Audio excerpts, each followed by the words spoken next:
Mon message par rapport à la révision constitutionnelle, qui est un sujet d'actualité de ce jour, de ces jours-ci, puisque tout le monde en parle, en tant que Congolais de la majorité présidentielle, j'estime avoir le droit de donner un avis par rapport à cette révision constitutionnelle.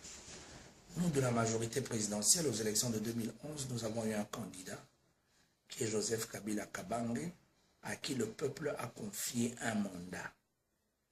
Et ce mandat-là a eu des petits problèmes, c'est que nous avons eu une guerre d'agression, et ça a déstabilisé et ça a retardé le processus de modernisation que le chef de l'État a enclenché, disons. Et au jour d'aujourd'hui, nous continuons dans la révolution de la modernité. Le chef de l'État continue à nous surprendre avec des initiatives. Par exemple, nous venons de voir Boukangalonzo, là où il a envisagé de faire un parc agricole, et il n'en est pas à sa première ni à sa dernière. Nous, la majorité présidentielle, nous envisageons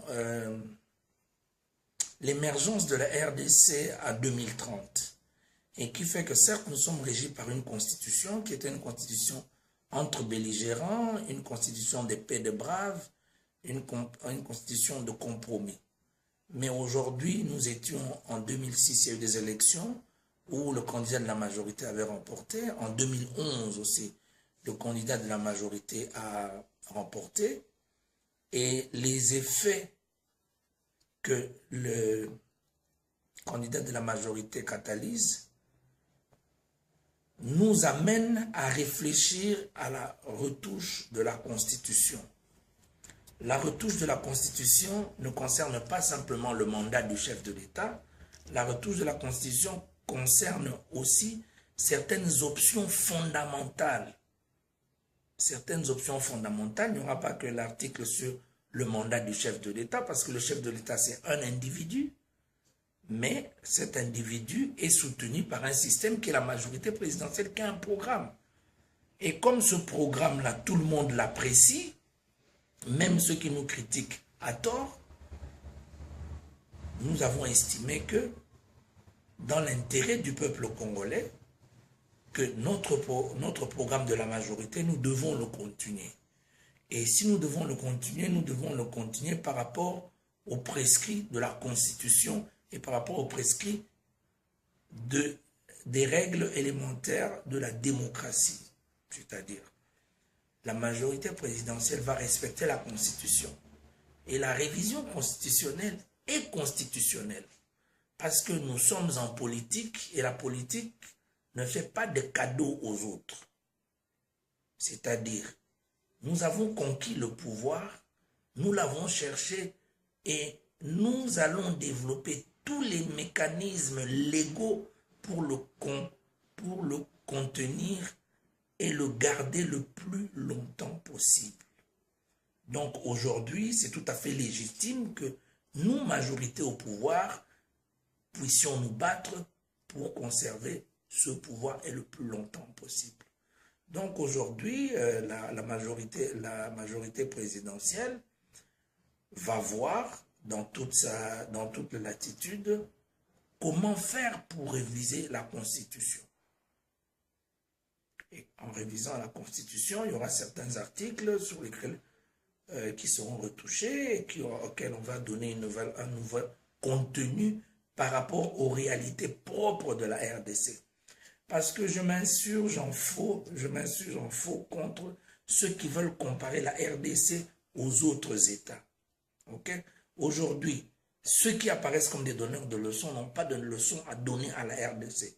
Parce que quand je suis les chaînes de télévision le matin, prenons France 24, nous avons que la désolation.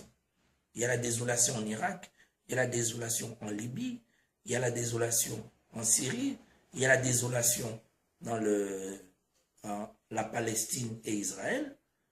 Et tous ceux qui ont orchestré ou qui sont à la base de ce conflit, qui soutiennent ce conflit-là, n'ont pas de leçon à nous donner.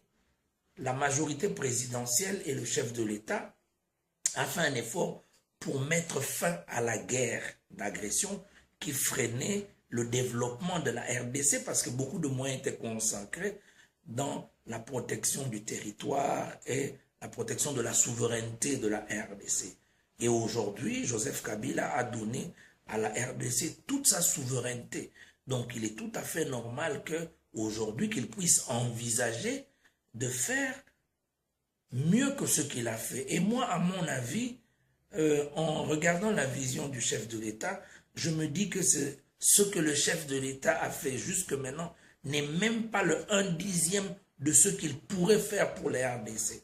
Parce que, bon, pour que les RDC puisse émerger, on doit être bien, on doit être correct, on doit être gentil. J'invite l'opposition à faire de l'opposition républicaine et de faire une opposition constructive. C'est-à-dire, le Congo, c'est notre nation à nous tous, c'est notre pays.